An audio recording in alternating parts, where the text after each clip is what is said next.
Descargo de responsabilidad, no soy el autor de esta historia, y dejaré el link de la historia original en la descripción. Disfruten el fic y tengan un buen día. Capítulo 239. Capítulo 33. Debilidad en constante cambio. El plan inicial que idearon Ikigaya y Boban consistía en que el ejército del Rey Mono se extendiera por Kinugawa antes de lanzar su siguiente ataque. Si bien esto le daría al enemigo algo de tiempo para coordinarse con sus aliados, en general seguía colocando a Ikigaya en una posición de relativa ventaja.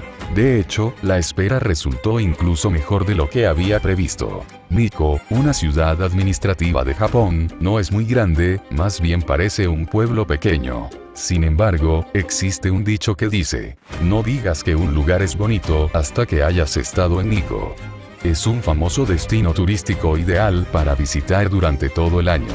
Esta ciudad, originalmente tranquila, está situada en la orilla sur del río Tami, al pie del monte Nantai, en el noroeste de la prefectura de Tochigi. Su población local es de apenas unas decenas de miles de habitantes, pero recibe varios millones de turistas al año. La zona montañosa occidental es el Parque Nacional de Niuk, cuyo pico más alto es el monte Okuchirane. En sus cercanías se encuentran más de 20 volcanes con forma de campana, que superan los 2000 metros de altura, así como lugares turísticos famosos como el lago Chsenji, Yumoto Onsen, Senjubara y las cataratas Kegon.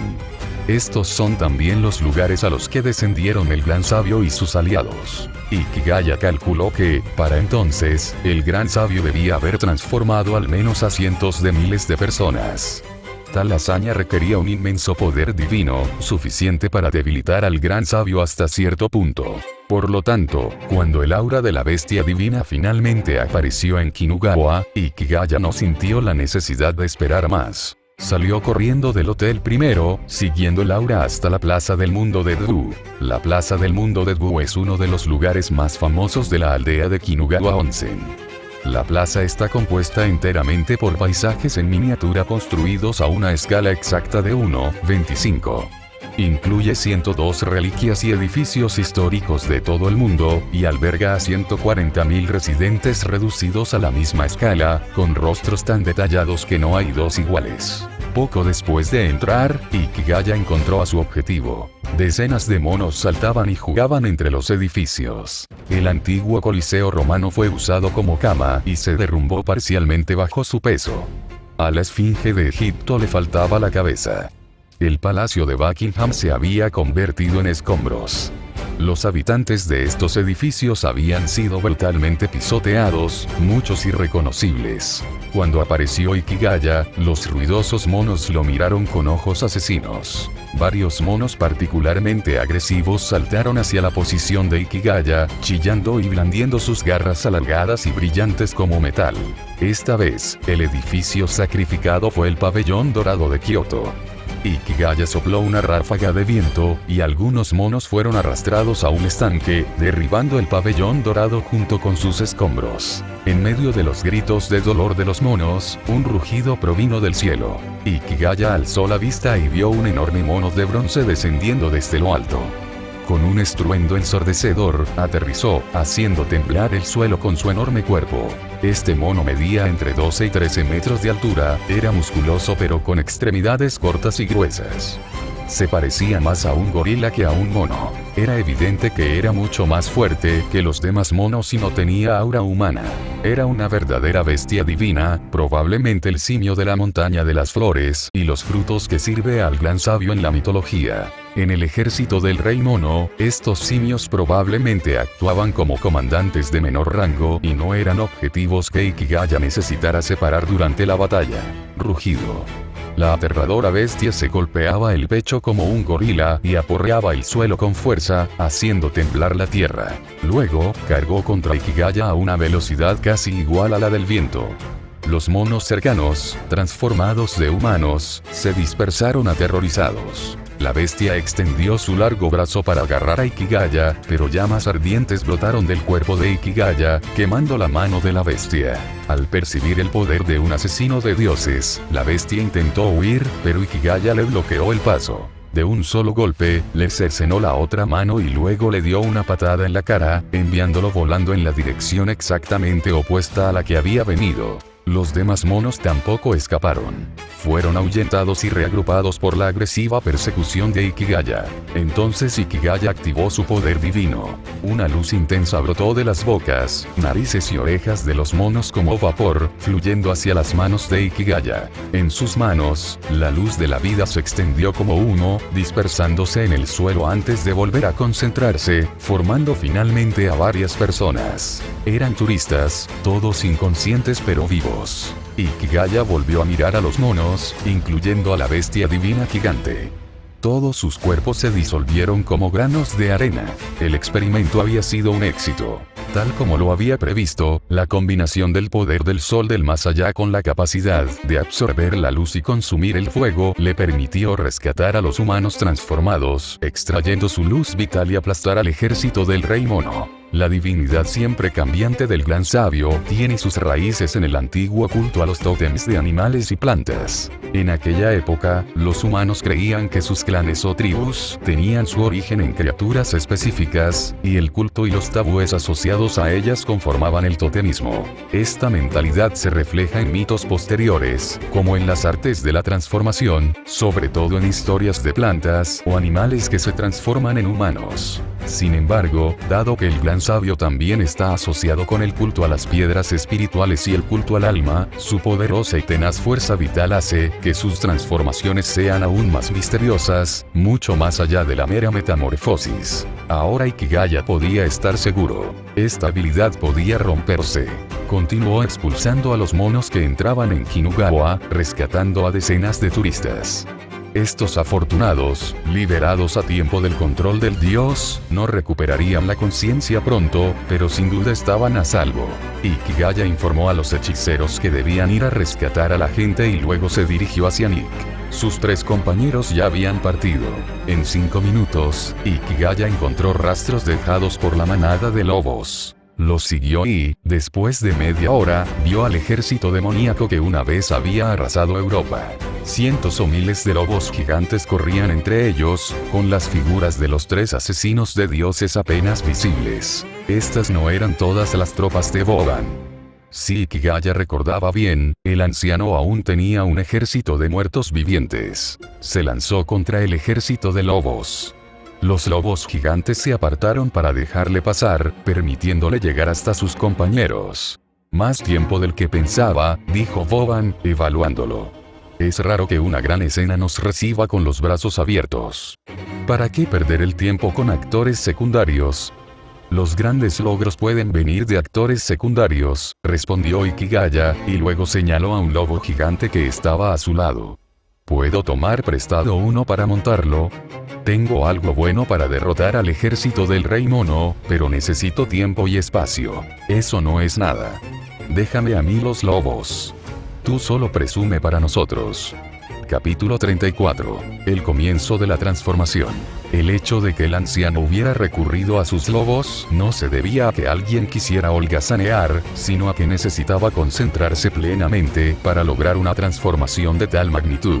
La visión de más de 1000 lobos gigantes corriendo era visualmente impactante. En un campo de batalla medieval, un número igual de caballería acorazada bien entrenada podía decidir el resultado de una batalla en la que participaban decenas de miles de hombres. Sin embargo, los lobos gigantes de Boban eran mucho más aterradores que la caballería pesada medieval.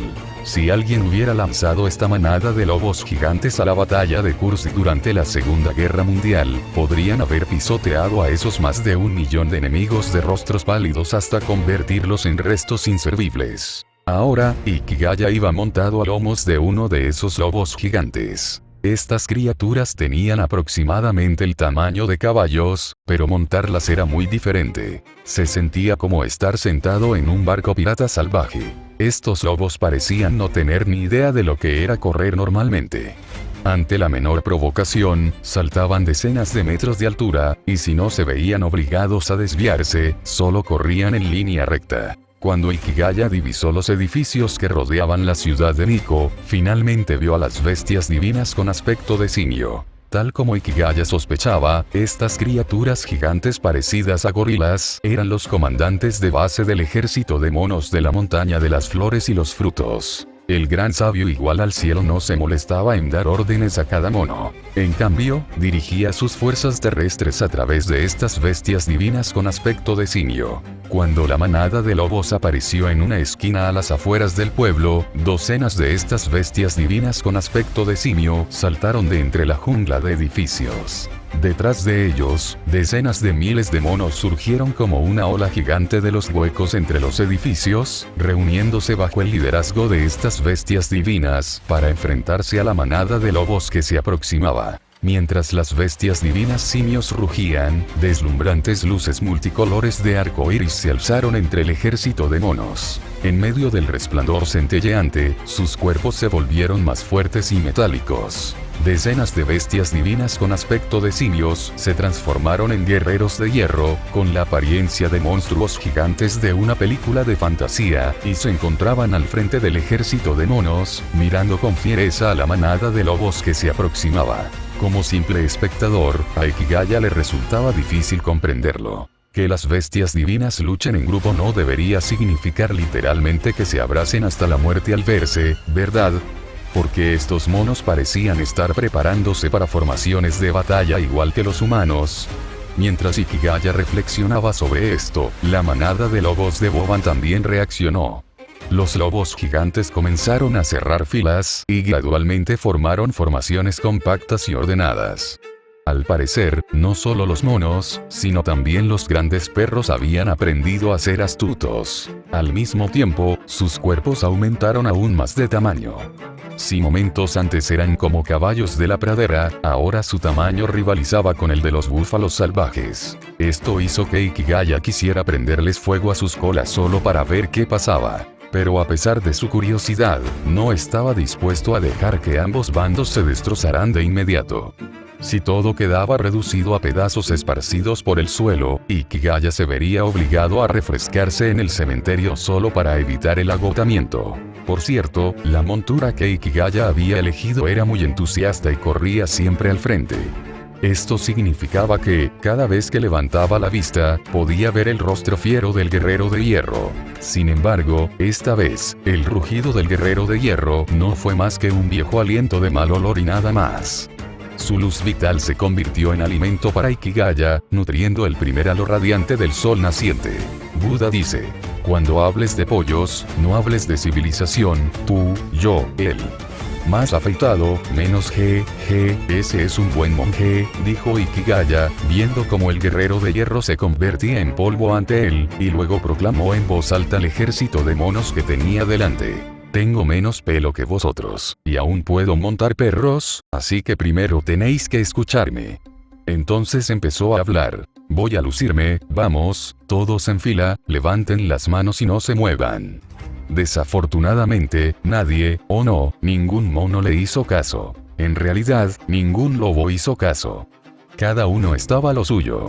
Al fin y al cabo, solo eran monos y perros con un humano extraño que hacía ruidos raros. ¿Por qué iban a hacerle caso? El lobo gigante que transportaba a Ikigaya corría desbocado, tras haber fijado su objetivo en el denso grupo de monos que tenía delante, preparándose para atacar. Los lobos gigantes ya habían comenzado a acelerar. Antes de que Ikigaya pudiera objetar, el primer grupo de lobos gigantes formó 3 o 4 filas de líneas horizontales y cargó contra la formación de monos. Los monos que estaban delante fueron derribados sin resistencia y luego pisoteados bajo las peludas patas de los lobos gigantes, gritando de agonía. Los guerreros de hierro parecían querer salvarlos, pero eran muy pocos.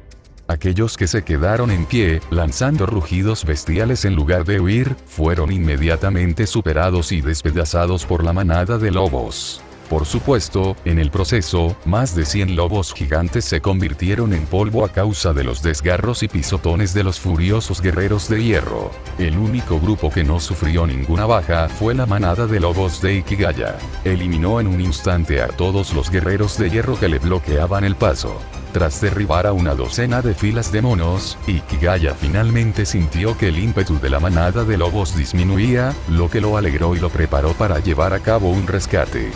Pero justo en ese momento, los lobos gigantes se dispersaron repentinamente y corrieron a los lados del grupo de monos, mientras que otro grupo de lobos gigantes se alineó y cargó de nuevo por la ruta original. Ikigaya pensó que las tácticas de estos lobos se parecían a las de la caballería pesada medieval lanzando una carga en grupo, sin duda entrenada por Boban. Pero, ¿acaso no había dicho que se suponía que debía presumir? Si esto continuaba, ¿no se convertiría en una batalla de ingenio entre perros y monos? Al darse cuenta de esto, Ikigaya saltó del lomo del lobo. El ataque de la manada de lobos fue efectivo. Tras solo 3 ataques, el grupo de monos reunido a las afueras del pueblo fue completamente derrotado.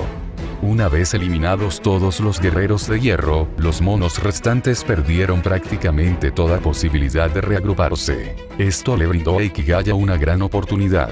En la antigüedad, cuando los mesopotámicos aún se quejaban de los impredecibles ríos Tigris y Éufrates y lamentaban las dificultades de la vida sin esperanza en el más allá, los egipcios a lo largo del Nilo ya habían comenzado a imaginar una maravillosa vida después de la muerte, soñando con convertirse en dioses inmortales como Osiris tras la muerte. Aunque el paso de los años había sepultado a estas personas bajo las arenas del desierto, el poder de resurrección de Osiris nunca desapareció de este mundo. Aunque ningún faraón creyera ya en ese poder, siempre habría un asesino de dioses que lo poseyera. Ikigaya miró a su alrededor.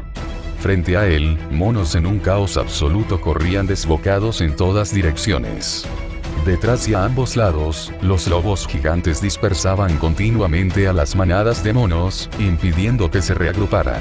Estas criaturas aún no habían comenzado la verdadera matanza, lo cual era bueno. A sus ojos, ya no había monos. Para él, cada mono era como una forma de luz. Algunas luces tenían forma humanoide, pero otras parecían plantas o árboles. El arte de la transformación del gran sabio igual al cielo estaba relacionado con el culto tótem humano primitivo. No solo los animales y las plantas, sino incluso los fenómenos naturales podían convertirse en formas de transformación. Pero a juzgar por lo que veía ahora, el gran sabio aún no había llegado tan lejos. Solo jugaba con animales, plantas y humanos. Aún así, esto ya era extremadamente poderoso. Por suerte, yo también tengo algunos trucos. Ikigaya se consoló a sí mismo y luego, sin pudor alguno, desató el tan esperado sol del mundo venidero. A diferencia de lo ocurrido en Tobu World Plaza, esta vez Ikigaya usó toda su potencia y desplegó el mapa completo. Como si se tratara de fuegos artificiales, partiendo de él en el centro, los monos explotaron capa por capa.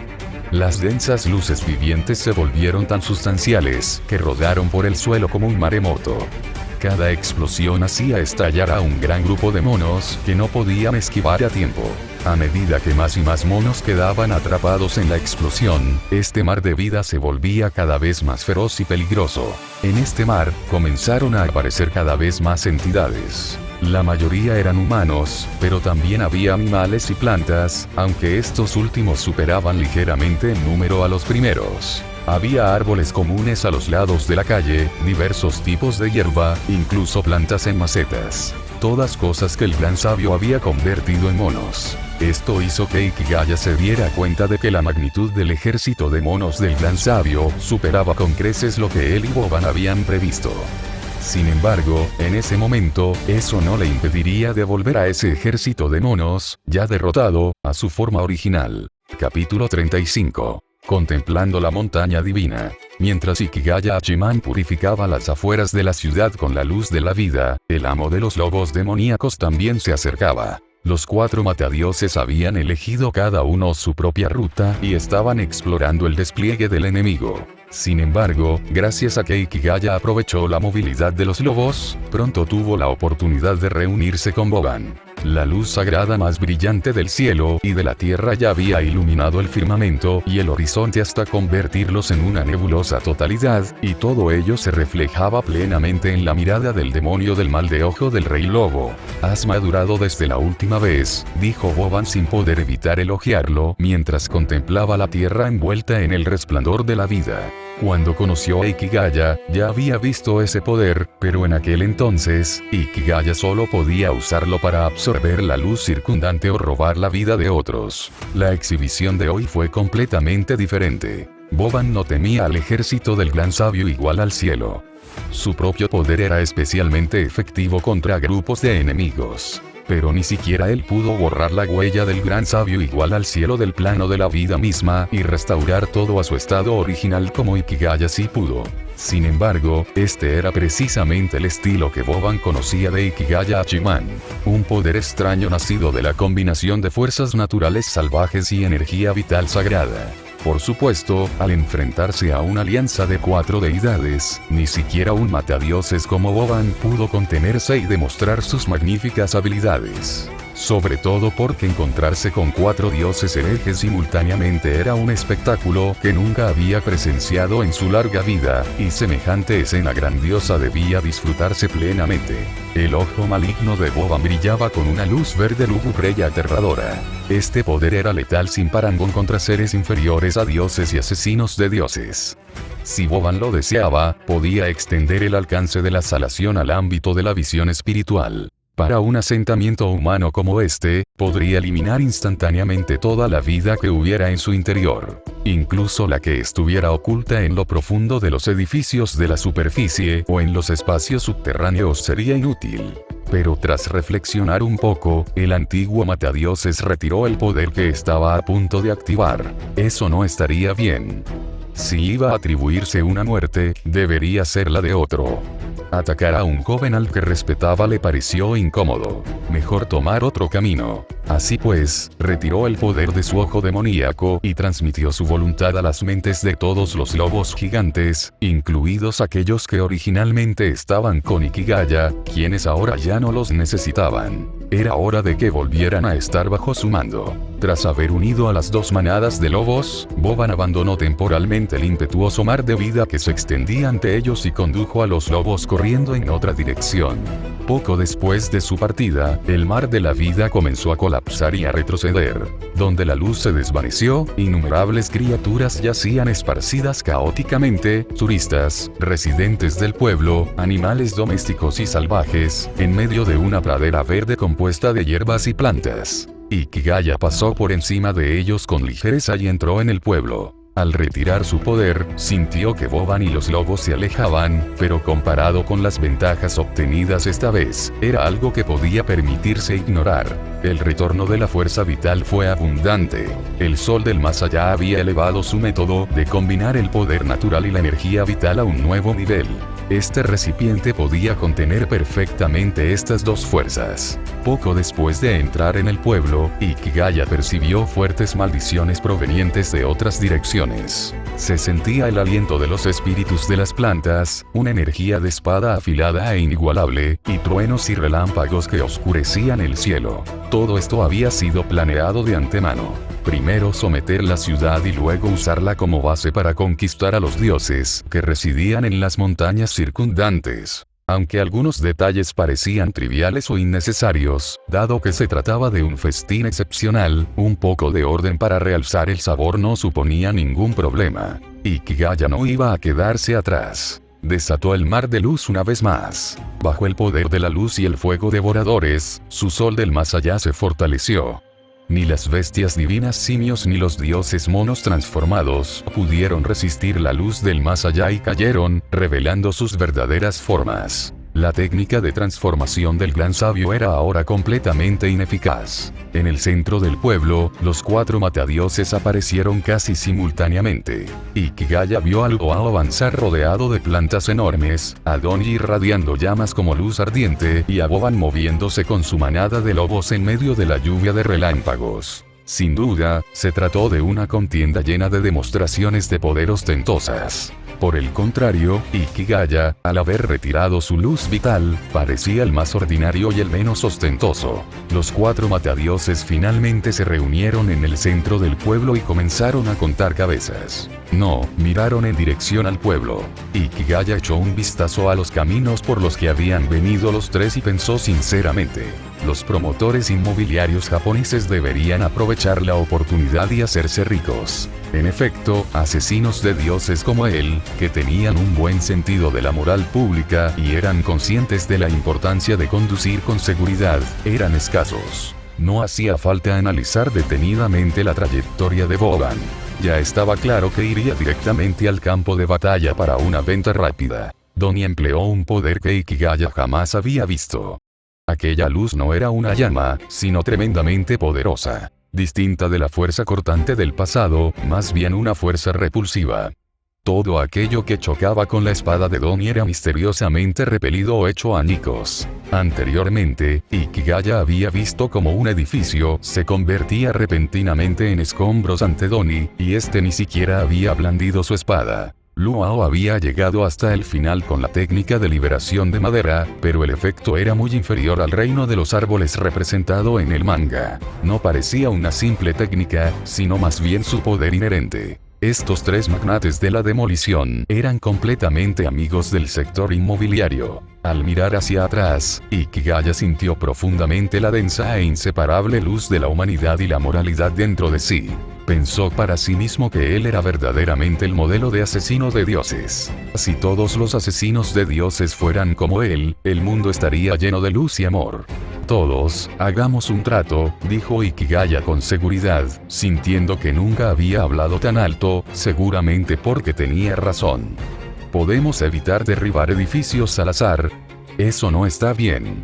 ¿Dónde dormirá la gente cuando despierte? ¿En serio? Boban miró a Ikigaya con extrañeza, sin comprender por qué decía eso. Pero la primera vez que nos vimos, volaste un edificio por los aires. Ikigaya consideró las palabras de Boban por un segundo, luego dijo con decisión. Ya hemos sometido este pueblo. ¿Qué creen que deberíamos hacer para subir a la montaña? ¿No acabas de hablar de los edificios? Doni se rascó la cabeza, con expresión confusa. ¿Por qué estamos hablando ahora de la montaña? ¿Por qué no puedes distinguir entre lo importante y lo menos importante? Ikigaya lo fulminó con la mirada y lo reprendió con firmeza. Este asunto me corresponde decidirlo a mí. Podrás compensar por los edificios después de que termines de luchar. No tienes por qué sentir lástima ahora. Me he dado cuenta de que habéis estado hablando de cosas que no entiendo, dijo Luao frunciendo ligeramente el ceño, mirando hacia la lejana cordillera que ahora era una auténtica montaña divina. Si bien la estrategia es indispensable, ese es un asunto para cuando uno se enfrenta a los dioses. Los simples sirvientes no necesitan perder el tiempo pensando en ello, ¿verdad? Mujer, este es su territorio. Deberíamos seguir las órdenes del anfitrión, replicó Boban sin rodeos, y luego le dirigió a Ikigaya una mirada llena de expectación, como diciendo, mira qué duro soy, ¿por qué no te unes a mí para ahuyentarla? Entonces pareció sentir que eso no era suficiente, y le dirigió a Doni una mirada llena de desprecio, como si pensara, sería genial ahuyentar también a este tipo. Ikigaya opinaba sinceramente que las expresiones de Boban eran demasiado exageradas. ¡Qué fastidio! Mejor date prisa y sube a la montaña. Capítulo 36. El rey del reino de los no muertos. El grupo de asesinos de dioses ya había comenzado a escalar la montaña donde residían los dioses, pero los dioses mismos se encontraban en una situación diferente. Las deidades se congregaron en la cima de Monte Obakane, el pico más alto. Desde allí, podían observar claramente todos los volcanes distribuidos por la región. Sin embargo, en ese momento no parecían relajados. El rey mono lucía una sonrisa, pero ya había empuñado su garrote dorado. El caballero con armadura sostenía una lanza de plata mientras cabalgaba sobre su caballo, y Perseo había desenvainado su espada divina con rostro severo. La cuarta deidad presente se parecía al rey mono, un dios con forma de simio. Se hacía llamar el Hijo del Viento y parecía inquebrantable en su determinación de alcanzar un objetivo determinado. En ese momento, el dios mono golpeó el pesado bastón que sostenía contra el suelo, fijó la mirada en uno de los volcanes y declaró en voz alta: Rey Espíritu, por favor, muéstrate. No es propio de ti espiar desde la barrera. El silencio se apoderó de ellos, y las miradas de los cuatro dioses se volvieron lentamente frías y penetrantes. El viento que antes soplaba cesó. El aire pareció endurecerse. La intención asesina de los seres más poderosos del mundo comenzó a extenderse por esta tierra. Todas las aves que volaban por el cielo perdieron la capacidad de volar y se precipitaron al vacío. Las plantas del suelo también se vieron afectadas. La exuberante vegetación comenzó a marchitarse y las raíces enterradas en la tierra empezaron a pudrirse. En cuanto a las criaturas que habitaban esta tierra, aunque no podían comprender intelectualmente lo que sucedía, sus instintos provocaron un cambio drástico en su comportamiento. Me disgusta bastante que me llames la atención de forma tan grosera. Sobre todo si dañas al espíritu del cielo, me temo que tendré que luchar contra ti antes de que lo hagan los asesinos de dioses, dijo una voz desde el volcán, que claramente llegó a los oídos de los dioses. No hemos venido a luchar contra vosotros, pero vuestras acciones han ido demasiado lejos, dijo el hijo del viento. Esa no es la conducta de un dios. ¿Es eso así? La voz respondió. Al instante siguiente, el mundo cambió visiblemente ante los ojos de los dioses. El volcán, antaño tranquilo, tembló. Humo y fuego brotaron de su boca, y un colorido pájaro divino ascendió desde su interior. El espacio se abrió, y los 4 dioses fueron atraídos instantáneamente hacia él, entrando en el dominio sagrado del otro. Aquí no había tierras fértiles, el cielo estaba oscuro y todo ardía. Fuera del mundo de los vivos y la mitología, existe un reino que los humanos llaman el reino de los espíritus, el inframundo o el mundo de los fantasmas. Este es un mundo que valora las almas por encima de la materia, con una historia tan antigua como la mitología misma. Entre sus habitantes se encuentran antiguos dioses rebeldes que hace tiempo se retiraron del mundo mortal, semidioses con una espiritualidad superior pero inferior a la de los dioses, y seres que abandonaron su carne para convertirse en no muertos. En el reino de los no muertos, estos seres son venerados como reyes espirituales. Entidades de primer orden con sus propios santuarios, que gobiernan sobre los demás habitantes. Si bien las reglas del reino de los no muertos les prohíben interferir libremente con el mundo de los vivos, algunos seres poderosos aún pueden entrar y ejercer su influencia. Para los dioses que habitan el reino divino, estos reclusos son quizás incluso más detestables que los asesinos de dioses, ya que uno de los suyos creó la existencia de estos últimos. El calor se abalanzó sobre los 4 dioses como el viento, pero Perseo irradiaba luz divina, bloqueando el viento abrasador. Apuntó su espada divina a la ave mística que se acercaba y gritó: «Cobarde que habitas en el reino de los no muertos, ¿qué es lo que buscas?» «Debes dirigirte a mí como el emperador», dijo el ave mística con palabras humanas, y luego comenzó a transformarse en un hombre que llevaba una alta corona de plumas. Si Hachiman Ikigaya estuviera aquí, se sorprendería. Esta deidad masculina no era otra que el antiguo dios ancestral Shan, al que había matado en la montaña Fénix. El antiguo rey divino, el emperador Junio, di Junio. Pero este emperador Junio mostró una faceta que Hachiman nunca había visto antes. Así que eres tú. No esperaba que hubieras entrado en el reino de los no muertos, se burló Perseo. Pero aún puedes llamarte emperador así. Yo soy el emperador celestial. Eso es indiscutible. En cuestión de segundos, el emperador Junio se puso de pie ante los dioses y miró al hijo del viento, escudriñándolo. Hijo del viento. Ese nombre es un tanto ridículo. Soy el amo del viento, pero no me parezco en nada al hijo de un mono. Solo un hombre, dijo el hijo del viento, cuyo rostro simiesco parecía sombrío pero cuyos ojos eran serenos. ¿Por qué aferrarse a títulos humanos? No significa nada para nosotros. Mientras me guste, respondió el emperador Junio, y luego miró al rey mono. ¿Cuánto tiempo sin verte? Te ves imponente. ¿Qué se siente al ser libre de nuevo? No está mal, sonrió el rey mono. Te lo debo, pero aún no puedo agradecértelo como es debido. Quizás la próxima vez. No hace falta tanta cortesía. No te permitiré usar el poder del pacto. Considéralo simplemente tu agradecimiento. El emperador Junio soltó una carcajada, lo que sorprendió a los demás dioses. Pronto se dieron cuenta de que el emperador Junio no estaba mintiendo. Su conexión con el reino divino se había roto realmente. Ya te lo dije, soy el emperador celestial.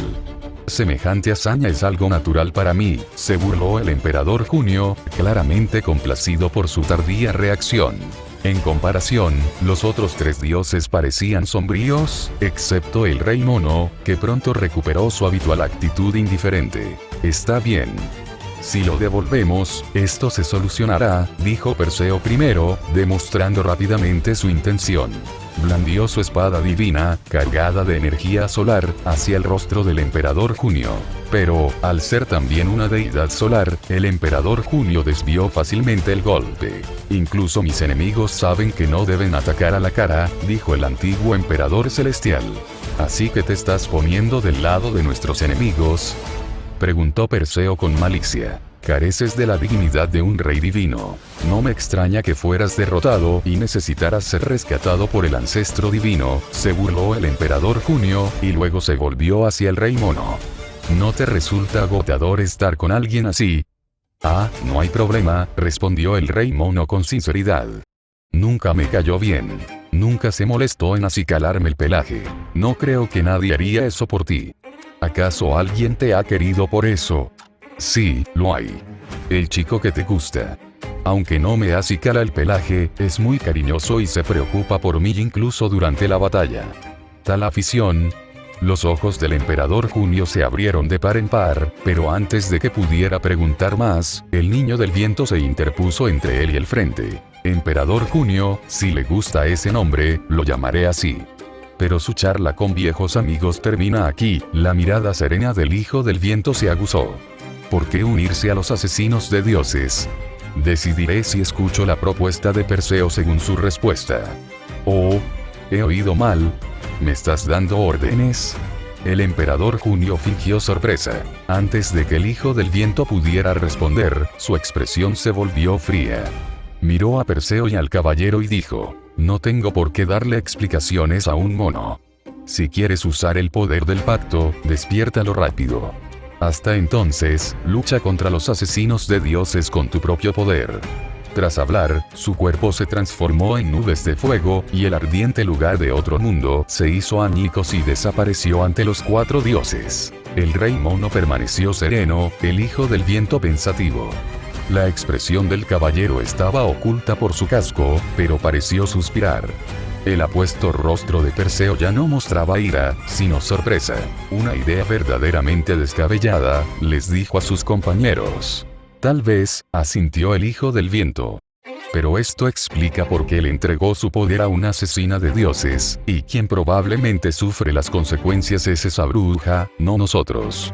¿Has terminado de hablar?, preguntó de repente el rey mono, levantándose de un salto al aparecer una nube bajo sus pies. En su visión, el enemigo asesino de dioses aparecía, a punto de ascender aquí. Capítulo 37. Comienza la batalla.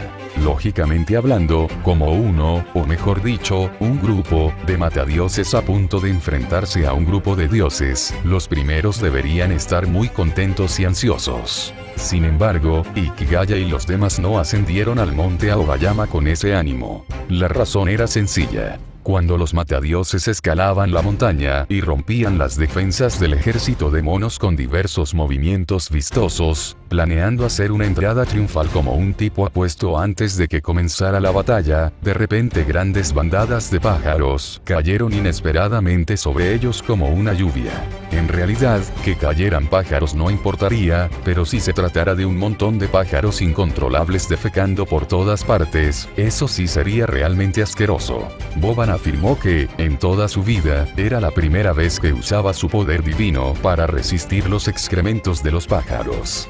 Este anciano declaró que, de ahora en adelante, dejaría de ser amigable con las aves y planeaba convertirse en el mejor exterminador de pájaros de la tierra. Dejando de lado a Ikigaya y Luroao por el momento, el trauma psicológico de Doni tampoco era pequeño, o mejor dicho, se encontraba en un estado de absoluta miseria, porque su cuerpo reaccionó más rápido que su mente y, por primera vez en su vida, había usado su espada para cortar excrementos. Casualmente, el directo y sin rodeos Ikigaya lo llamó casualmente el rey de los destripadores, lo que provocó que el estado mental de Doni se volviera inestable a partir de entonces. En resumen, este incidente fue muy desagradable, y los matadioses lo interpretaron como una muestra de desdén por parte de sus enemigos. Como resultado, cuando estos ancianos escalaron la cima, estaban llenos de intenciones asesinas, más apasionados que nunca al enfrentarse a enemigos mortales. Sin comunicación verbal,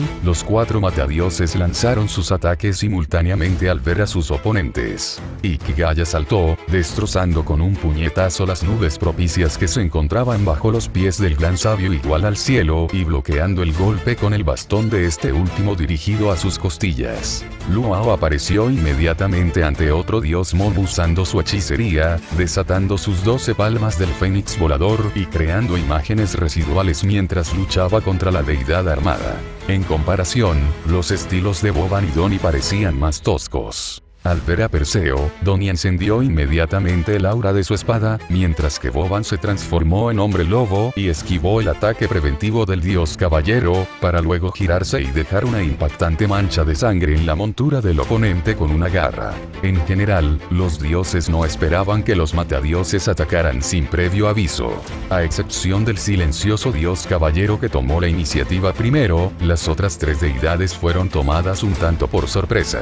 Pero los reinos divinos no obtienen ventaja de los ataques furtivos. Esta repentina y feroz batalla no reportó beneficio ni pérdida a ninguno de los bandos, solo la cima de la montaña sufrió las consecuencias. El pico más alto entre las montañas iluminadas por el sol fue instantáneamente erosionado por los poderes de 8 seres trascendentes, con energía divina que envolvía rocas explosivas, que primero se elevaron hacia el cielo y luego cayeron sobre toda la cordillera, creando una escena catastrófica similar a un apocalipsis. Obviamente, para 8 seres divinos con poder del reino divino, esta montaña era demasiado pequeña.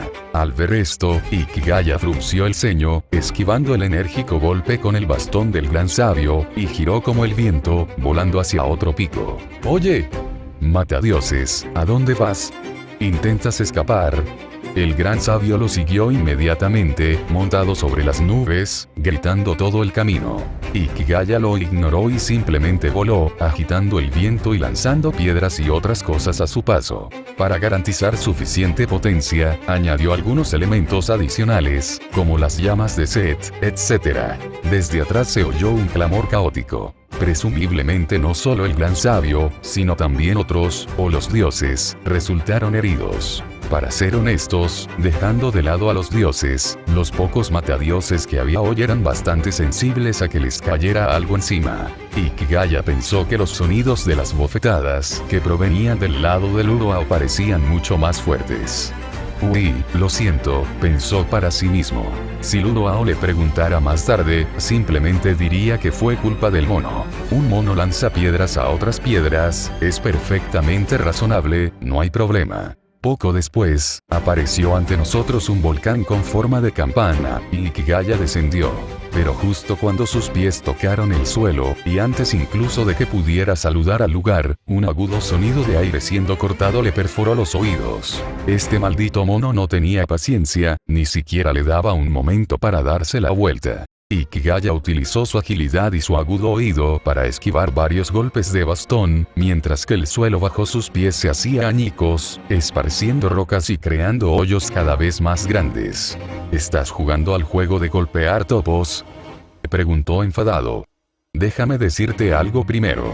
Aunque dijo eso, el aire a sus espaldas comenzó a temblar, convirtiéndose en una ensordecedora onda expansiva. Aprovechando el momento, finalmente se giró para mirar al gran sabio. La onda expansiva que dejó tras de sí arrancó decenas de metros de terreno, convirtiéndolo en una tormenta de arena voladora que se elevó hacia el cielo. En pleno aire, el gran sabio blandía su mazo dorado como una rueda de viento y fuego, creando rápidamente un huracán no más débil que el de Ikigaya, despejando la tormenta de arena y aterrizando de nuevo en el suelo. «No está mal, aprecio tu jugada». Los ojos del gran sabio reflejaban la alegría de enfrentarse a un digno oponente. Apuntando con su garrote al cielo, dijo: «Ya que es así, antes de que comience nuestra lucha, permíteme mostrarte mi técnica. Nací de la esencia pura del sol y la luna, la piedra espiritual que brotó, el cielo, el viento poderoso, la piedra que encendió el fuego, a mi mandato, matad. Matad. Matad. Matad. Matad». Con estas palabras divinas, los cielos y la tierra comenzaron a cambiar.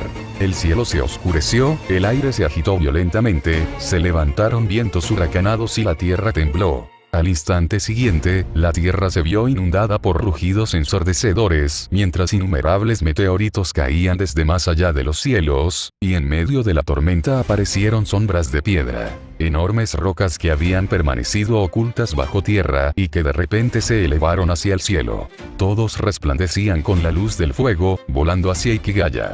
Como un diligente cazador de dioses, Ikigaya comprendió de inmediato el antiguo poder que había detrás de esto. Uno de los conceptos de culto más antiguos de la humanidad. En las guerras tribales primitivas, el bando victorioso consideraba sagradas las piedras que habían ayudado a derrotar al enemigo. Tras aprender a encender fuego, las piedras capaces de producirlo fueron veneradas. Los fenómenos más venerados eran los movimientos naturales de las piedras, como los meteoritos que caían del cielo y las rocas que volaban con los huracanes, que los humanos primitivos veían como dioses que lanzaban piedras sagradas, a las que a menudo adoraban y rezaban. Este antiguo culto a las piedras espirituales de la Edad de Piedra quedó reflejado en Viaje al Oeste en los episodios Piedras Espirituales y Mono de Piedra Inmortal. El gran sabio que le precedió fue el dios de piedra venerado por los humanos desde aquella época. Incluso después de convertirse en mono y estar vinculado a la piel de bronce y los huesos de hierro del dios de la guerra Chiyou, su esencia divina indestructible seguía teniendo su origen en esto. Sinceramente, esta fue precisamente la razón por la que Ikigaya eligió al gran sabio como su oponente. Ver esta técnica confirmó su razonamiento.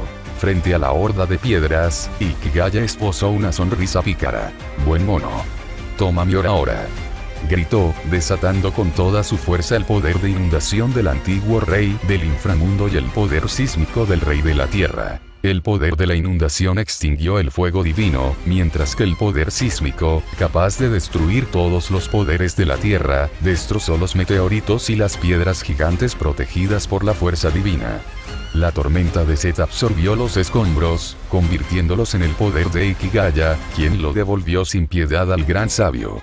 El volcán tembló y fue engullido por un huracán gris oscuro como la noche. En la primera ronda, el asesino de dioses Ikigaya Hachiman se alzó con la victoria esperada. Capítulo 38, el apuesto rey mono que se transforma sin límites. La tormenta, mezclada con fragmentos de piedra, poseía un inmenso poder destructivo contra el mundo material. Si cayera sobre una ciudad humana, podría causar instantáneamente una catástrofe lamentada por toda la nación. Pero para el gran sabio igual al cielo, que poseía la naturaleza de ser indestructible, no era más que una simple molestia. Pareces tener un poder especializado para tratar con espíritus de la tierra.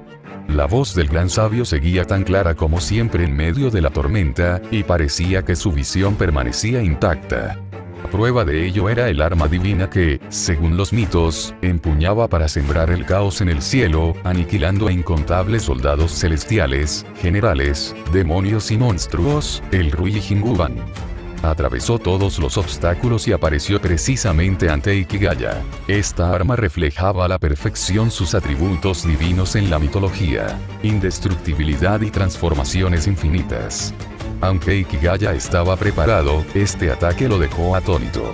Como un rayo, más rápido incluso que el pensamiento, el bastón ya estaba frente a él, haciendo contacto. Este golpe no provino únicamente de la extraordinaria perspicacia del sabio, sino también de su divina rapidez. Antes de que Ikigaya pudiera siquiera ser golpeado, vio los ojos dorados y ardientes del gran sabio. Esas pupilas llameantes que deslumbraban con brillantes. Fue golpeado con tal fuerza que salió disparado como una pelota de béisbol. Sus pies apenas se habían separado del suelo, el primer chorro de sangre aún no había brotado, cuando la figura del gran sabio ya se había manifestado por completo una vez más, blandiendo de nuevo las sombras del bastón que lo envolvía. Sus movimientos eran extremadamente ágiles, perfectamente sincronizados con la velocidad del rayo, desatando una tempestuosa tormenta de ataques continuos. En ese instante, Ikigaya comprendió de repente las palabras de Lu Hao. Frente a un adversario así, el combate cuerpo a cuerpo decisivo era la estrategia más eficaz. La anterior lluvia de piedras podría haber sido solo una distracción, destinada únicamente a permitir que el sabio se acercara sin problemas y asestara un golpe tan crítico. Pero si pudiera ser derrotado así sin más, Ikigaya Hachiman no sería digno del título de asesino de dioses. Yomi ya había aprendido a protegerse cuando estaba herido y sin poder mantenerse en pie. Aunque ningún guerrero de Yomi combinado podría igualar jamás el poder destructivo del gran sabio, la resistencia de Ikigaya también había aumentado enormemente desde que se convirtió en un asesino de dioses. Aunque aún no había alcanzado la autoridad en este aspecto, la fuerza de voluntad que Johnny había desarrollado le permitía afrontar tales situaciones. Lo más importante es que los combatientes desarmados de Johnny siempre habían hecho hincapié en el entrenamiento sobre cómo enfrentarse a quienes portaban armas con las manos desnudas. Los ataques del gran sabio prácticamente secaron el aire a su alrededor, impidiendo que Ikigaya utilizara técnicas de desplazamiento aéreo para esquivar. Era demasiado tarde para alterar la esencia de su cuerpo. La velocidad divina, en el combate cuerpo a cuerpo, era un arma infalible. Una velocidad tan abrumadora que superaba el tiempo necesario para cambiar su esencia. Los recuerdos nítidos de Yomi resurgieron en la mente de Ikigaya. Se consideraba que los dioses eran perfectos y que las habilidades humanas eran talentos innatos. Había algo de verdad en esto, pero no del todo. Los dioses eran seres sin cuerpos materiales. Solo cuando se convertían en deidades desobedientes, adoptaban brevemente una forma por conveniencia.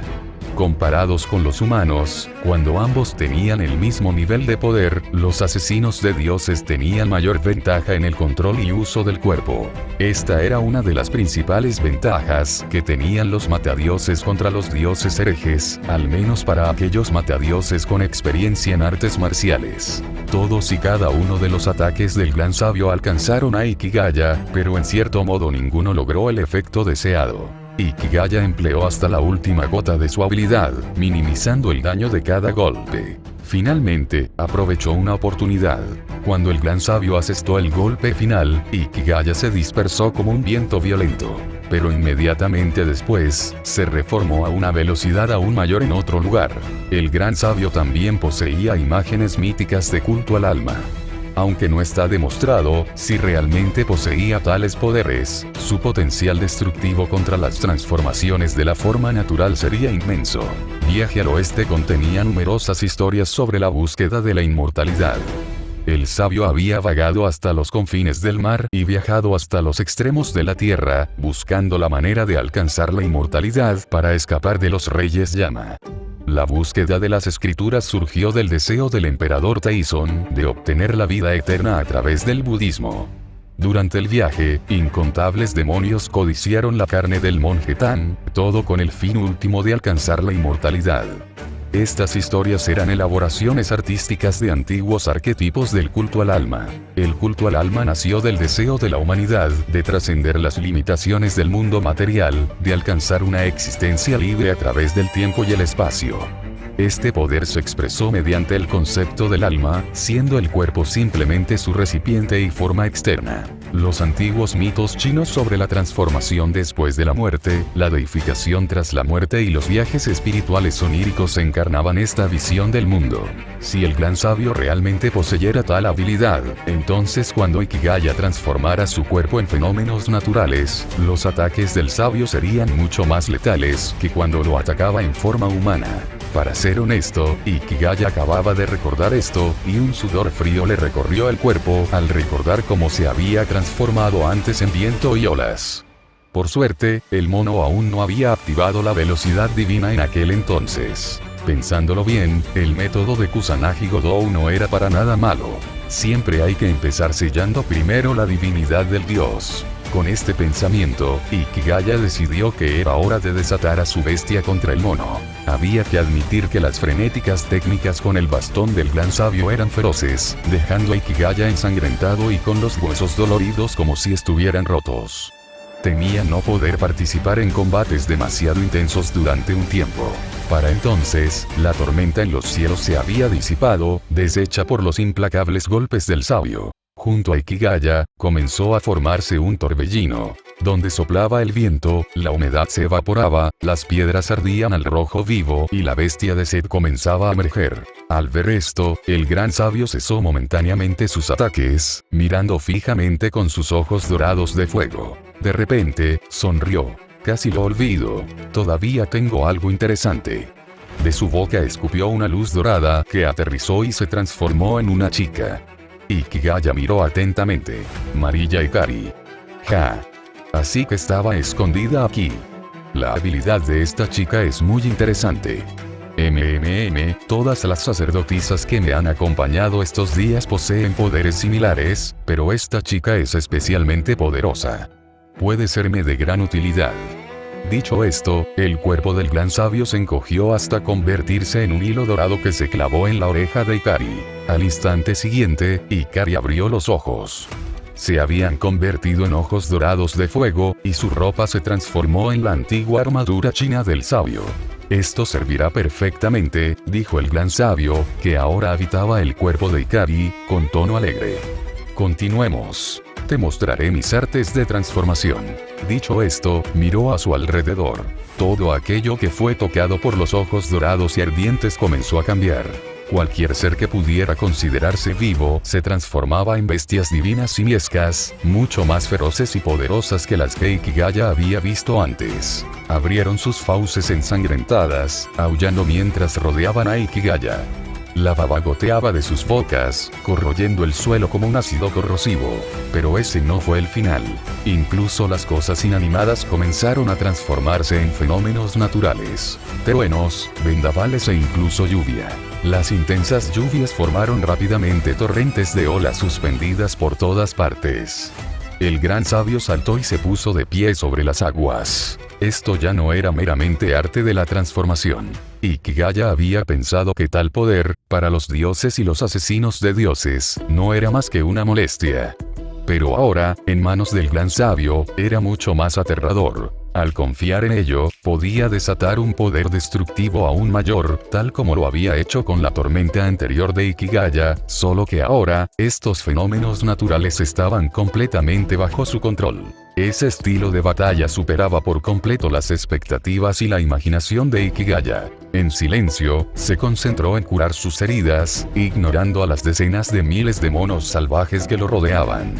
Detrás de él, rugía una tormenta abrasadora, con innumerables sombras bestiales en su interior. Capítulo 39, Visitantes del Santuario. La batalla divina que estallaba bajo el sol no solo atrajo la atención de quienes se encontraban en la Tierra. Mientras la comunidad mágica de Japón temblaba ante este choque de poderes, que superaba con creces su imaginación, muchos otros seres no humanos también dirigieron su mirada hacia él. Según los cálculos humanos, hace unos 10 años comenzó a surgir la nueva generación de asesinos de dioses, poniendo fin al largo reinado de 3, o más precisamente, 2 asesinos de dioses de Oriente y Occidente que habían gobernado la Tierra desde la antigüedad.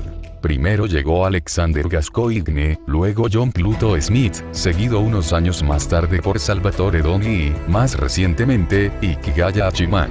Cada uno podría ser considerado un monstruo por derecho propio. Ikigaya Hachiman, quien alguna vez fue visto como una anomalía singular, finalmente fue reconocido como un ejemplo clásico de un asesino de dioses. Cada vez más personas llegaron a creer que, con el tiempo, se convertiría en otro Boban, Sasa de Hanstal Boban, y algunos incluso declararon que superaría a Boban en exceso. Por el contrario, John Pluto Smith fue el menos conocido entre la nueva generación. Sin embargo, su verdadera identidad permaneció prácticamente desconocida. Entre estos asesinos de dioses de la nueva era, Anya Charlton poseía algo verdaderamente único en comparación con sus compañeros más jóvenes. Desde que derrotó a Oberon, el rey espíritu que reinaba en el reino inmortal, y le arrebató la autoridad de la corona del rey espíritu, podía viajar libremente entre este mundo de vida y el de no muerte. No solo podía ir y venir a su antojo, sino que también disfrutaba de los privilegios del nuevo rey espíritu. Al usurpar su autoridad, había heredado su santuario. Esto significaba que podía ir a encontrarse con la madre de todos los asesinos de dioses en cualquier momento, no solo cuando estuviera al borde de la muerte. Tampoco se verían afectados sus recuerdos. Ahora, una vez más, utilizó este privilegio para entrar en el mundo de la vida y la no muerte. Como madre de generaciones de asesinos de dioses, conocida como la bruja, pero en verdad un auténtico ser divino, Pandora sintió de inmediato la llegada de su hija adoptiva. «Es Annie», murmuró en voz baja. Entre sus hijos adoptivos, con quien más se relacionaba era con Annie Charlton. Para Pandora, Annie era la más especial, incluso entre niños de todas las generaciones. Además de Annie, en la generación actual también existían cazadores de dioses que podían acceder al reino de la vida y la no muerte por sí solos. Aisa, que podía abrir la puerta de las hadas, y Luo Quilian, Luoao, que podía viajar entre mundos con sus artes. Sin embargo, ni siquiera ellos podían moverse por el inframundo con tanta libertad como Annie, que podía vagar y realizar viajes entre mundos con facilidad.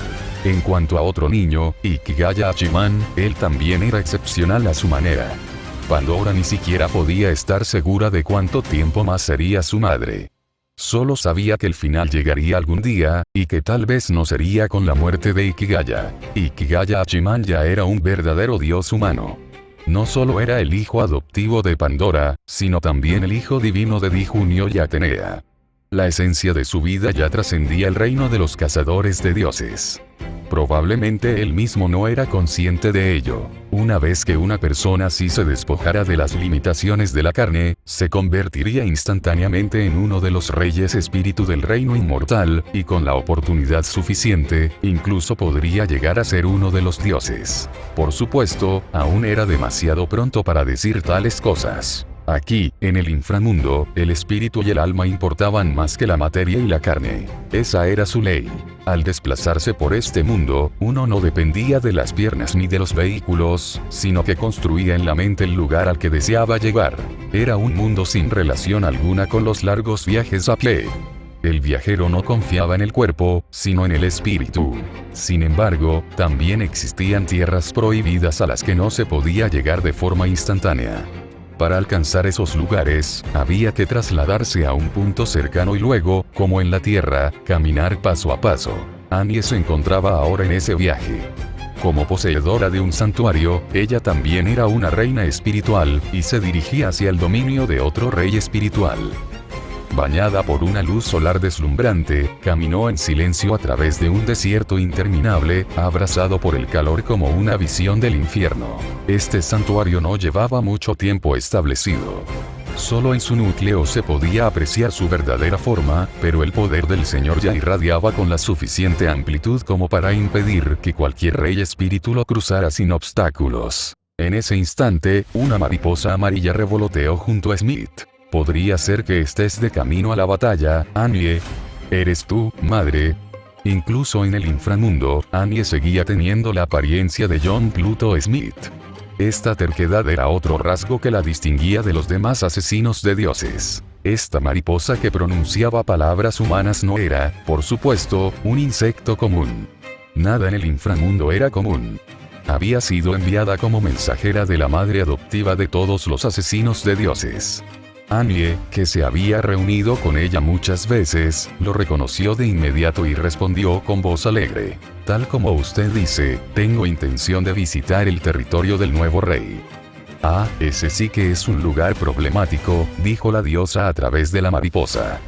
«¿Qué piensas hacer allí, Annie?» «Solo para hacer una visita. Nada más. Si esa es realmente tu única razón, me temo que no saldrás ileso. No es un ser al que se pueda visitar a la ligera. Tampoco se rige por ningún acuerdo tácito entre los reyes espirituales. De hecho, su descenso aquí tiene un propósito terrible. Lo sé. Simplemente descendió a la superficie. Aunque no pude acercarme lo suficiente para ver lo que hizo, la feroz batalla estalló casi de inmediato. Eso demuestra que es un gobernante poco hábil para ocultarse. ¿No tienes intención de participar? Muchos de los nuestros ya participan. No me uniré a la multitud. Pero Su Alteza el Príncipe no parece tener intención de marcharse. Y también, madre, cuando esté así, espero que me llames por ese nombre. Así, esa. Muy bien, muy bien. Ahora no eres Annie, sino John. Oír esas palabras de un niño, Dios mío, en toda esta larga historia, es la primera vez. Pandora hablaba con la admiración de una madre que contempla con asombro a su propio hijo extraordinario. Entre los niños mayores, la más extraña es sin duda Aisa. Entre los más pequeños, tú pareces ser la más peculiar, dijo la diosa con deleite, reflexionando suavemente. Es difícil decir quién realmente supera a los demás, pero eso es lo que los hace tan fascinantes. En cualquier caso, aquel a quien vas a visitar valora por encima de todo el aura y el porte. No debes comportarte de una manera que le permita menospreciarte. ¿Entiendes? No te preocupes. Solo tengo mucha curiosidad por algunas cosas que me contaste una vez. Deseo obtener las respuestas directamente de él. Oh, pero el precio de esas respuestas puede ser que él exija que le sirvas como mujer. Si eres un verdadero gobernante, no debería rebajarse a semejante mezquindad. Prefiero confiar en mi propio juicio, respondió Annie con firmeza, y continuó su camino. El mensajero de Pandora se marchó entonces. Capítulo 40, quemen a los hombres, toñen a las mujeres. Ignorando, o mejor dicho, haciendo caso omiso de los consejos de su madre adoptiva, Annie continuó adentrándose en el santuario de Oberon tras despedirse de ella. La tierra negra y abrasada no solo era infinita, sino que también estaba distorsionada por una fuerza espacial. Cualquiera que no tuviera la fuerza suficiente para entrar jamás podría salir, y tarde o temprano, sería asado vivo. Esto reflejaba a la perfección la ferocidad, o, mejor dicho, la primitividad, del dios que había creado este santuario. Los mitos no solo moldearon las formas de los dioses. La inmortalidad de lo divino provenía de la naturaleza divina, y la naturaleza divina, del mito. Esto significaba que los dioses con mitos en constante cambio tenían más probabilidades de absorber la civilización humana. De lo contrario, se acercaban cada vez más a la naturaleza despiadada, lo que se conocía como dioses heréticos. El amo del santuario al que Annie había entrado era un dios salvaje de lo más típico, y además, ambicioso. A diferencia de la mayoría de los demás reyes espíritu del inframundo, prestaba demasiada atención al reino mortal. La batalla del monte Nichirin había sido obra suya. Si bien no todos los reyes espíritu del inframundo permanecían tranquilamente en sus santuarios, pocos causaban tantos problemas como este. Annie siguió adelante. En cierto momento, el paisaje a su alrededor comenzó a cambiar. La temperatura se mantuvo alta, pero el agua comenzó a brotar. El terreno se fue fragmentando gradualmente por la acción del agua. A medida que Annie avanzaba, la tierra se reducía y aparecían más y más charcos, cada vez más profundos, hasta que aparecieron lagos enteros. Incluso con la constitución de una matadioses, Annie sentía bastante sed bajo el calor abrasador. Se agachó, metió un dedo en el agua, la probó con la lengua e inmediatamente la escupió. Era agua salada. Esto debía ser la laguna salada, y la tierra árida que acababa de atravesar debía ser el gran desierto. Si era así, entonces su destino no estaba lejos. La estructura de un santuario reflejaba plenamente lo que su amo valoraba más. A los ojos de Annie, ya estaba perfectamente claro lo que este señor valoraba. Su expresión permaneció serena. Recogió su capa y siguió adelante. El asesino de dioses de Japón provenía de un lugar de matanza. El marqués de Europa del Este y el líder del culto chino también procedían de épocas en las que la tierra estaba empapada de sangre. Ninguno de ellos fue capaz de reprimir su sed de destrucción. Para impedir que perturbaran la paz de los demás, había que abordar la raíz del problema.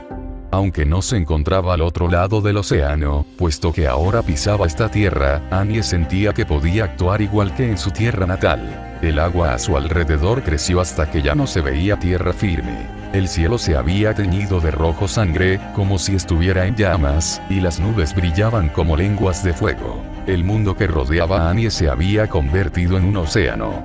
El mar no estaba en calma, pero tampoco embravecido. Una extensión infinita y magnífica. Finalmente, vio la planta colosal. De la superficie lisa del mar se alzaba una cima de majestuosidad abrumadora, que casi llenaba todo el cielo. Era el centro de este mundo. Todo comenzaba en él y todo terminaba en él. En la mitología, tenía muchos nombres.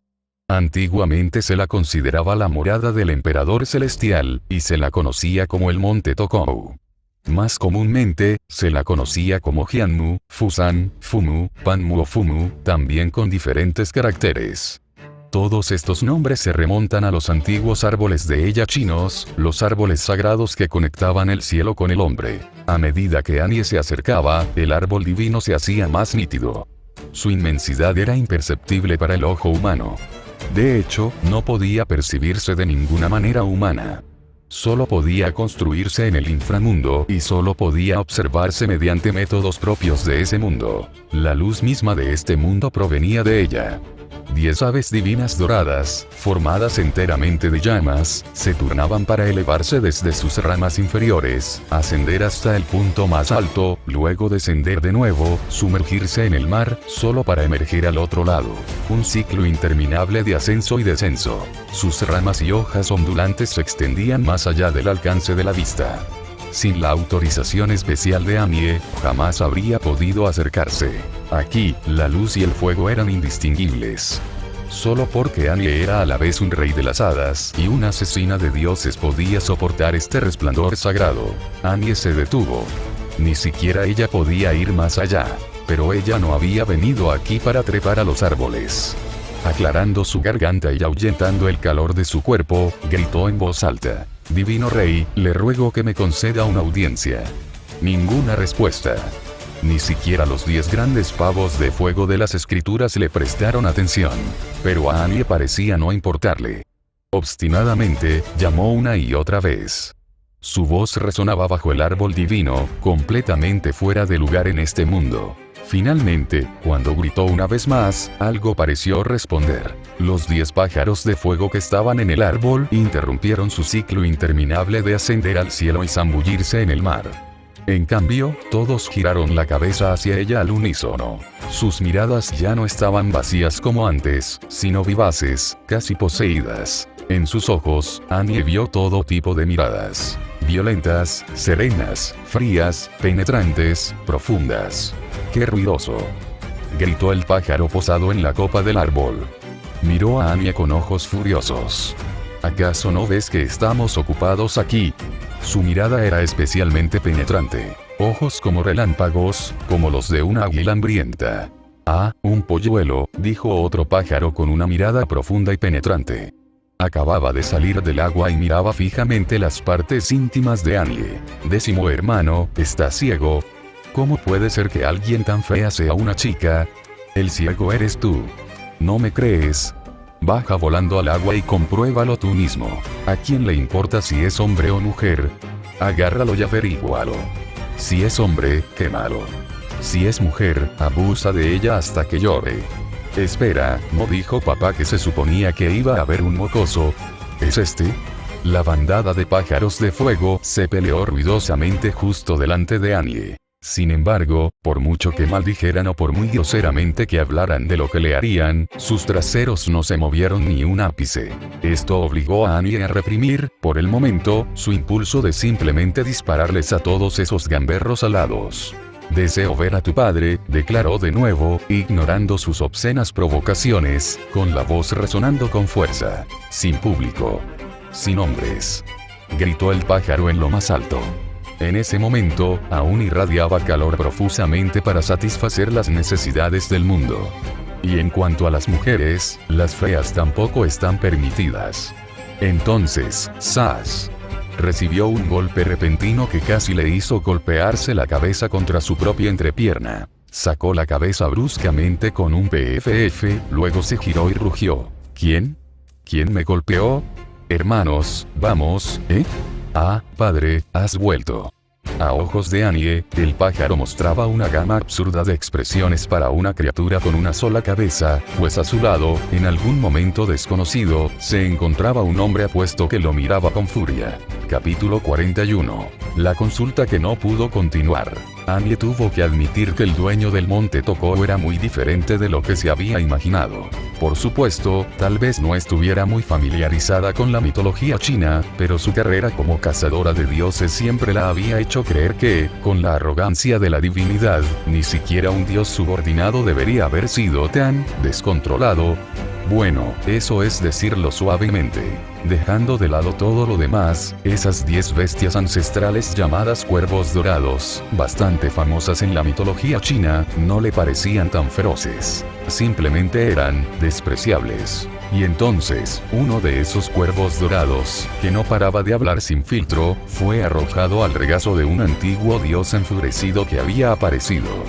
Sentado allí, el dios le daba nalgadas resonantes al cuervo dorado, haciendo saltar chispas con cada golpe. La visión le resultó extrañamente satisfactoria a Annie, pero cuando vio que algunas chispas dispersas, una vez fuera de la copa protectora del árbol divino, se expandieron instantáneamente hasta convertirse en bolas de fuego del tamaño de camiones que se estrellaron contra el mar, levantando varias nubes en forma de hongo, dejó de sentirse satisfecha y comenzó a pensar que su posición actual podría no ser tan segura. Parecía que estos cuervos dorados realmente merecían su título de bestias malvadas.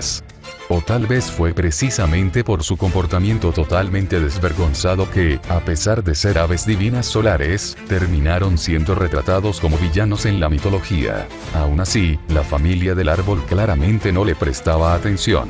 El espectáculo de violencia doméstica seguía en pleno apogeo. Te vuelves loco en cuanto salgo de casa. ¿Acaso quieres que te disparen otra vez? Rugió el dios antiguo en medio de los golpes, su voz resonando como un trueno. Padre, oh padre. Todo es por devoción filial. Nosotros, tus hermanos, solo queríamos conseguirte una esposa. Mamá no ha venido, y sigues siendo un soltero solitario, no suena nada bien cuando la gente lo dice. Este cuervo dorado se merecía una buena paliza. No solo insultaba descaradamente a su padre, sino que además metía a sus hermanos en el lío. Como era de esperar, los demás, que habían estado fingiendo estar muertos, ya no pudieron contener sus protestas. Jefe, maldito bastardo. ¿Cómo te atreves a calumniarnos? No tienes ni pizca de decencia. Mierda. ¿Qué tiene que ver eso con este pájaro? He estado trepando al árbol todo el tiempo, de acuerdo. Escoria. Baja aquí y lucha conmigo. Como eres el mayor, incluso te dejaré usar una garra. Traicionando a tus hermanos. ¿No tienes vergüenza? Respóndeme, ¿tienes algo de vergüenza? Su ira parecía incluso mayor que la del dios, pero sus ojos estaban llenos de culpa. Cállense todos. Rugió el dios de nuevo. Esta vez, las chispas no salieron de la espalda del cuervo dorado, sino que brotaron directamente de sus ojos. No sirven para nada. Sigan construyendo este mundo correctamente o los enviaré de vuelta de donde vinieron. Annie retrocedió instintivamente unos pasos, no por miedo, sino porque las chispas de los ojos del dios no se convertían en bolas de fuego, sino directamente en nubes de fuego que barrían el cielo. Estaba claramente furioso. Las furiosas nubes de fuego silenciaron a los cuervos dorados al instante. Todos retrocedieron y guardaron silencio. En cuanto al que aún permanecía atrapado en las garras del dios, su trasero ya se había hinchado considerablemente. Sin duda, no se trataba de una simple nalgada. El nivel de modernización de esta familia de deidades dejó a Annie perpleja. Jamás había visto dioses así. Quizás se debía a la estrecha relación entre la mitología y la humanidad. Los dioses, desvinculados de sus mitos, podían adaptarse rápidamente a la civilización humana. Sin embargo, estos seres orgullosos no solían actuar en perfecta sintonía con los humanos contemporáneos. Annie jamás había visto una familia así, tan perfectamente sincronizada de una manera tan extraña. Aunque, hay que admitirlo, su elección de con qué sincronizarse parecía cuestionable. A Annie también le preocupaba otra cosa. ¿Cómo era posible que esos cuervos dorados la reconocieran al instante como mujer? Su disfraz siempre había funcionado en público. Nadie lo había descubierto, ni siquiera entre asesinos de dioses. Pero antes de que pudiera reflexionar sobre ello, el antiguo dios en la cima del árbol terminó su lección. Empujó al ahora notablemente más alto jefe cuervo dorado de vuelta a su lugar y luego descendió del árbol. El enorme árbol divino, de alcance aparentemente infinito, pareció regocijarse con el movimiento del dios. Sus hojas se mecieron con un susurro, dejando caer entre sus ramas rayos de luz líquida que convergían bajo los pies del dios, formando un sendero dorado que se extendía hasta Anye. El dios caminó paso a paso por el sendero radiante, deteniéndose finalmente ante Anye. La observó con atención durante un rato, y luego forzó una sonrisa en su apuesto rostro. Perdona esa demostración. No hay muchas mujeres que puedan matar dioses. No me extraña que mis hijos quisieran someterte. Ahí estaba de nuevo. ¿Cómo pudieron descubrir cómo era ella tan fácilmente? Estaba tan bien envuelta, ¿cómo lo supo toda la familia? Antes de que ella pudiera preguntar, el dios continuó. Pero aquí, tú y yo somos reyes espirituales de igual rango. ¿No deberías mostrar tu verdadero rostro? ¿Cómo pudiste ver a través de mí? Anye se quitó el casco, dejando al descubierto sus rasgos refinados, heroicos y a la vez hermosos. Jajaja, ninguna mujer puede ocultarme su identidad. Aunque seas de otra especie, el aroma de una mujer es el mismo. Incluso a través de mundos, puedo olerlo. Anye casi se volvió a poner el casco en ese mismo instante. Esa era la frase de un pervertido, ¿no? ¿O eran realmente tan desinhibidos los antiguos chinos? Dios Emperador Junio, tengo asuntos urgentes que consultarle. Por favor, compórtese con la dignidad de un rey, ¿o acaso me menosprecia simplemente por ser mujer? ¿Ah? Tú también me conoces. El antiguo dios Di Junio pareció sorprendido. No pensé que un forastero como tú supiera mi nombre. ¿Eres descendiente de Gui Fan? Dicho esto, volvió a mirar a Anye de arriba a abajo, provocando que ella frunciera el ceño, antes de negar con la cabeza con decisión. No, no te pareces a ellos. Los Guifang eran altos. Tú eres demasiado baja. Eres bajita. A Anye se le hinchó una vena en la frente, pero se echó el pelo hacia atrás para disimularlo. No había olvidado su propósito. No estaba allí para discutir, y mucho menos para pelear. Iniciar una batalla dentro de su dominio no fue una decisión acertada. Entonces ella respiró hondo, tranquilizándose, y luego le dijo lentamente a Di Junio: el emperador celestial es un dios inmortal. Has descendido de los cielos a la tierra, no como un dios hereje, sino para reinar supremo aquí en el inframundo. Seguramente debe haber una razón especial para esto. Hablas bien. Pero, ¿tengo yo alguna obligación de explicarte el motivo? Pero has sembrado el caos en el mundo mortal. Esta conmoción es suficiente para sacudir a la sociedad humana misma. 4 no, 5 dioses, y el mismo número de asesinos de dioses. El poder aquí presente basta para destruir todo el archipiélago japonés. ¿Qué pretendes hacer exactamente? Yo también soy gobernante del mundo actual. Tengo derecho a preguntar. Es solo una isla, ¿y qué? Si te conviertes en mi mujer, puedo darte algo mucho mejor, dijo Di Junio y luego añadió unas palabras que finalmente hicieron estallar a Anye. Puede que tengas el pecho un poco plano, pero tu cintura es fuerte. Más que suficiente para dar a luz a mi descendencia divina. Grieta. El casco que Anye sostenía en sus manos se partió con varias grietas profundas. Capítulo 42. El príncipe negro y el último rey. El episodio en el inframundo no afectó la batalla en la superficie. En ese momento, las montañas, debido al combate entre varios dioses y asesinos de dioses, ya se habían convertido en un purgatorio. La idea de los duelos individuales sonaba bien, pero al final resultó poco realista. Con la llegada del quinto grupo de intrusos no invitados, tanto los dioses como los reyes de la tierra dejaron de limitarse a los combates uno contra uno. En su lugar, se lanzaron a una caótica batalla campal. Plantas colosales reemplazaron la vegetación original. El cielo era tan oscuro que ocultaba el sol o resplandecía con una luz solar abrasadora. El suelo estaba reseco, golpeado por truenos y desgarrado por tormentas. De vez en cuando, una luz cegadora, como una espada que partía los cielos, surcaba el firmamento, o cordilleras enteras eran engullidas en un instante por grietas que se abrían en la tierra. Ni siquiera un apocalipsis podría ser más aterrador que esto. Era fácil de imaginar. Si nadie con gran poder venía a reparar este lugar, entonces después de que estos seres fuera de lo común se hubieran divertido y se hubieran marchado, la industria turística local se vería paralizada indefinidamente. Por otro lado, esta fue la primera vez que ambos bandos del conflicto parecían tener algo parecido a aliados. Hachiman sentía esto con mucha intensidad. Acababa de agacharse para esquivar un destello de luz de espada cuando un bastón apareció de lado.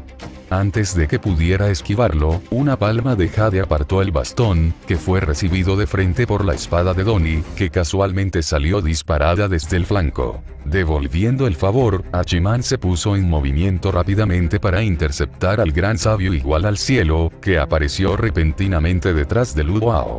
Luego, usando la autoridad de Poseidón, desató una técnica del puño Renjue, el pícaro saltador que derriba el cielo, que arrasó con una tormenta de golpes. De los estilos de una sombra, 9 puños, las artes marciales de Renjue se encontraban entre las favoritas de Hachiman, principalmente porque las técnicas de este tipo eran brutalmente simples, llenas de intención asesina y transmitían una fuerte vibra de hora a hora cuando se desataban.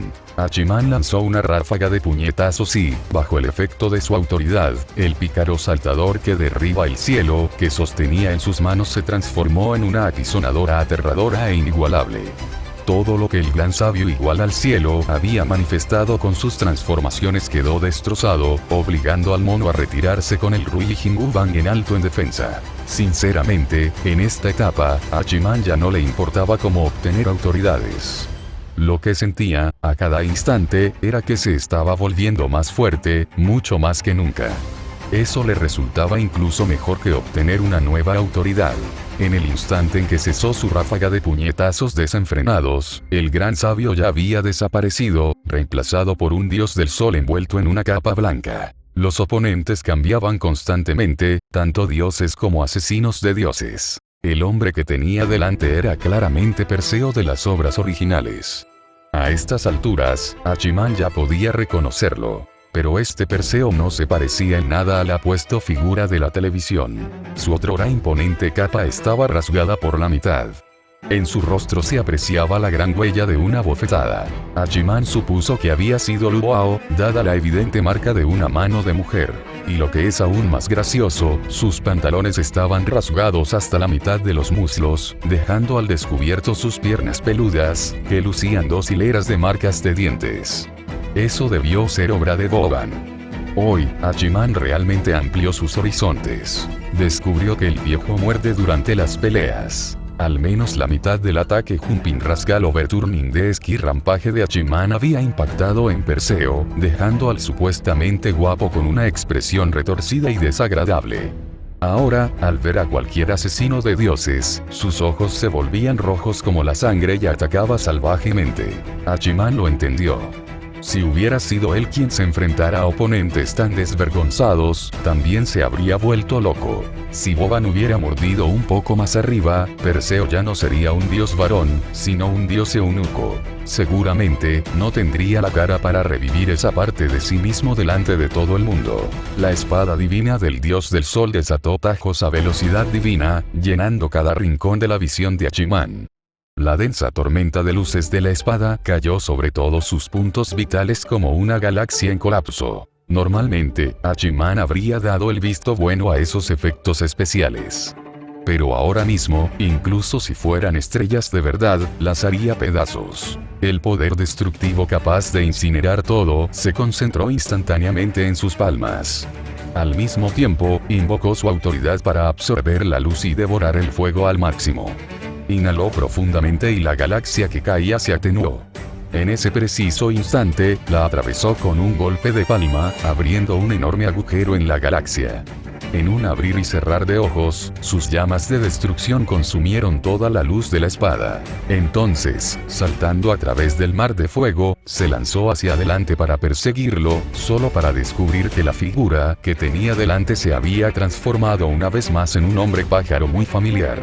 Este era uno de los intrusos, el mismísimo culpable de este caos, y también su viejo némesis de la época en que lo arrastraron de vuelta para un viaje al antiguo Egipto. Horus. Hachiman no esperaba que este tipo apareciera allí. Se había estado escondiendo sigilosamente entre las sombras, esperando el momento oportuno para tenderle una emboscada.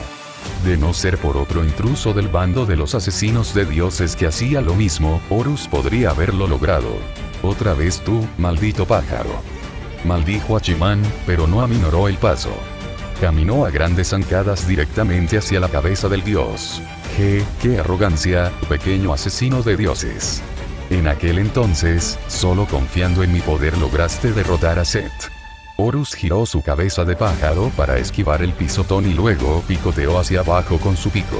Este tipo era tan tacaño como los demás. Boban muerde y picotea.